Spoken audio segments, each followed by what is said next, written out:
کہاں غائب تھے اتنے دن؟ یہ کیا حال ہو گیا تمہارا؟ یہ سارا وزن کہاں چلا گیا؟ وہ روز مجھے کرونا کے بارے میں سازشی تھیوریوں کے میسیجز بھیجتا رہتا تھا۔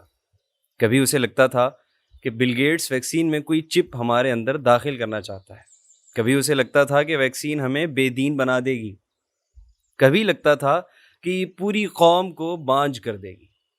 کہتا تھا یہ سب بس ڈرامہ ہے۔ پہلے تو میں نے اسے سمجھانے کی کوشش کی، پھر تنگ آ کر جواب دینا بند کر دیا۔ ایک دن اس کی طرف سے بھی خاموشی چھا گئی۔ کیا ہو گیا تھا؟ سب خیریت تھی؟ اتنے کمزور ہو گئے ہو؟ کرونا۔ السلام علیکم، ہم ویل کے پلیٹ فارم سے میں ہوں آپ کا میزبان محمد افنان نصیر، اور آج کا ہمارا موضوع ہے delta variant. Delta variant corona کی ایک نئی قسم ہے۔ کووڈ-19 کی وجہ سے ہونے والی اموات کی شرح ایک مرتبہ پھر سے بڑھ رہی ہے۔ ہسپتالوں میں جگہ ختم ہو رہی ہے اور بہت سے لوگ اپنے پیاروں کو کھو چکے ہیں۔ اس وقت صرف پاکستان میں 23,000 سے زیادہ افراد موت کے منہ میں جا چکے ہیں۔ لوگ بہت تیزی سے بیمار پڑ رہے ہیں، اس لیے بہت ضروری ہے کہ احتیاط کا دامن ہاتھ سے نہ چھوڑا جائے۔ آج اسی موضوع پر گفتگو کرنے کے لیے ہم نے آپ سب کے جانے پہچانے ڈاکٹر محمد یحییٰ نوری کو اس موضوع پر بات کرنے کے لیے مدعو کیا ہے۔ ابھی شروع میں جو آپ نے تحریر سنی وہ ڈاکٹر صاحب نے ہی لکھی ہے۔ ڈاکٹر صاحب سے آپ کی ملاقات ہم ویل کے پلیٹ فارم پر ہوتی ہی رہتی ہوگی۔ ڈاکٹر صاحب ڈاؤ یونیورسٹی آف ہیلتھ سائنسز میں مائکرو بایولوجی کے ایسوسیٹ پروفیسر بھی ہیں۔ تو ڈاکٹر صاحب، سب سے پہلے تو آپ کا بہت شکریہ کہ آپ نے اس موضوع پر بات کرنے کے لیے ہماری دعوت کو قبول کیا اور آپ تشریف لائے۔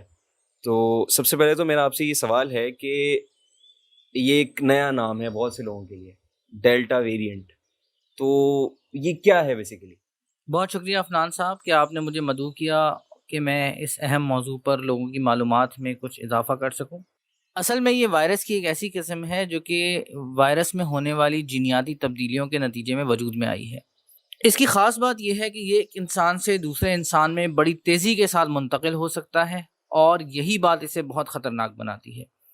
اس کی یہ صلاحیت پچھلی تمام اقسام کے مقابلے میں بہت بہتر ہے، اور اس سے نقصان ہونے کا خطرہ اس لیے زیادہ ہے۔ سب سے پہلے یہ جو ویرینٹ ہے یہ دسمبر 2020 میں غالباً بھارت میں رپورٹ ہوا تھا، اور اس کے بعد سے یہ دنیا کے مختلف حصوں میں پھیل رہا ہے اور بڑی تیزی سے پھیل رہا ہے۔ اچھا، دوسرا سوال میرا آپ سے یہ ہے کہ وائرس کی اقسام کس طرح سے وجود میں آتی ہیں؟ اصل میں زمین پر پائی جانے والی جتنی بھی مخلوقات ہیں وہ اپنے ماحول میں ہونے والی تبدیلیوں کے حساب سے اپنے آپ کو ایڈجسٹ کرتی رہتی ہیں، اور ان میں جینیاتی تبدیلیاں ماحول کے اثرات کے تحت بھی رونما ہوتی ہیں، اور کچھ ان کے اپنے انٹرنل میکانزمز بھی ہوتے ہیں جس کے تحت وہ جینیاتی طور پر تبدیل ہوتے ہیں۔ تو وائرسز کے اندر بھی یہ خصوصیت پائی جاتی ہے کہ وہ آہستہ آہستہ اپنے آپ کو تبدیل کرتے ہیں۔ اس کو میوٹیشن کہتے ہیں، آپ میوٹیشن کہہ سکتے ہیں اسے، کہ ان کے اندر تبدیلیاں آتی رہتی ہیں، اور نتیجہ کیا نکلتا ہے کہ یا تو وہ مخلوق یا وہ آرگینزم پہلے سے بہتر پرفارم کرنے لگتا ہے یا پہلے سے بدتر پرفارم کرنے لگتا ہے۔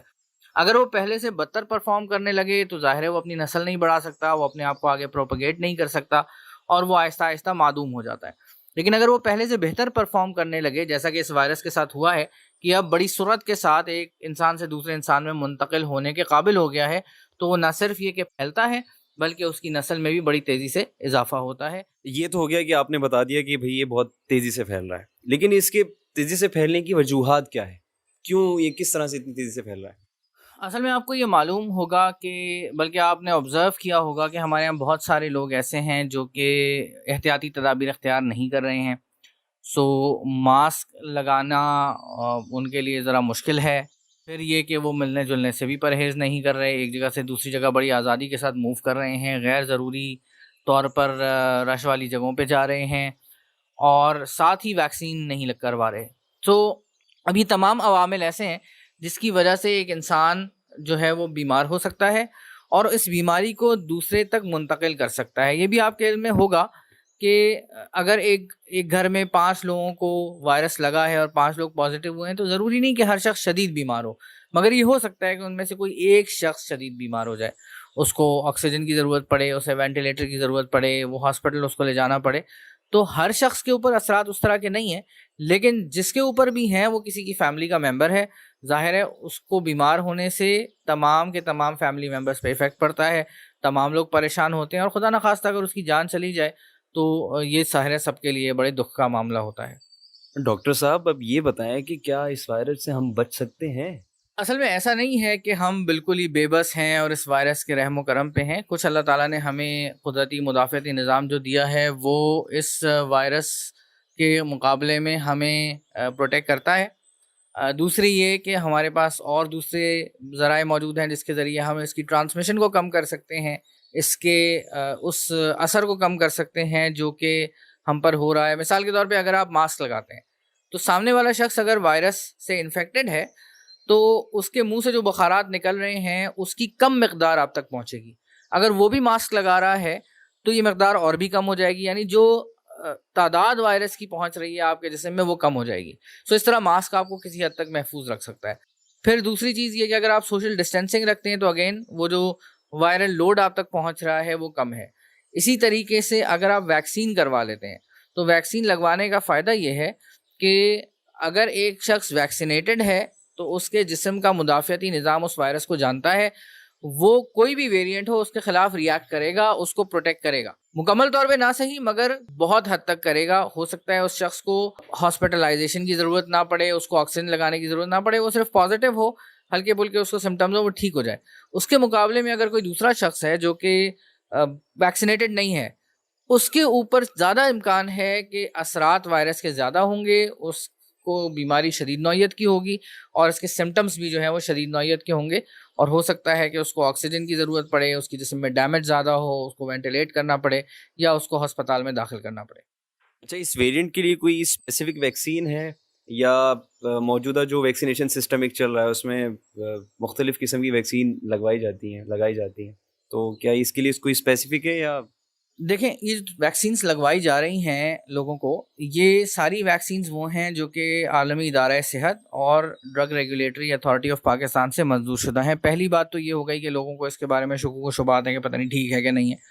سو ویکسین جو ہے وہ کچھ سٹینڈرڈ سے گزر کے جو ہے وہ مارکیٹ میں آتی ہے اور اس کے بعد لوگوں کو لگائی جاتی ہے، اور اس کے لیے اداروں کے جو ہیں وہ باقاعدہ اپنے اسٹینڈرڈز ہوتے ہیں جن کو وہ فالو کرتے ہوئے ان کی اپروول دیتے ہیں۔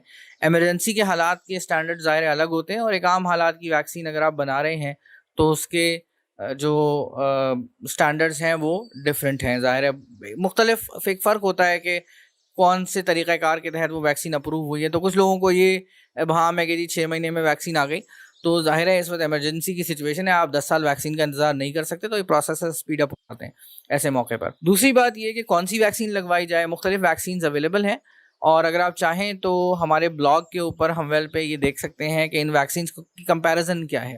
آپ کوئی بھی ویکسین لگوا لیں جو اس وقت اویلیبل ہے، آپ کسی دوسری ویکسین کے انتظار میں نہ بیٹھیں، کیونکہ جو ویکسین بھی ہے وہ آپ کو بہت حد تک پروٹیکشن پرووائڈ کر رہی ہے، مین وائرس کے خلاف پروٹیکشن پرووائڈ کر رہی ہے۔ اس کے ویریئنٹس آتے رہیں گے اور ہو سکتا ہے اس کے حساب سے ویکسینز بھی چینج ہوتی رہیں، لیکن جتنی پروٹیکشن آپ کو مل رہی ہے وہ لے لیں۔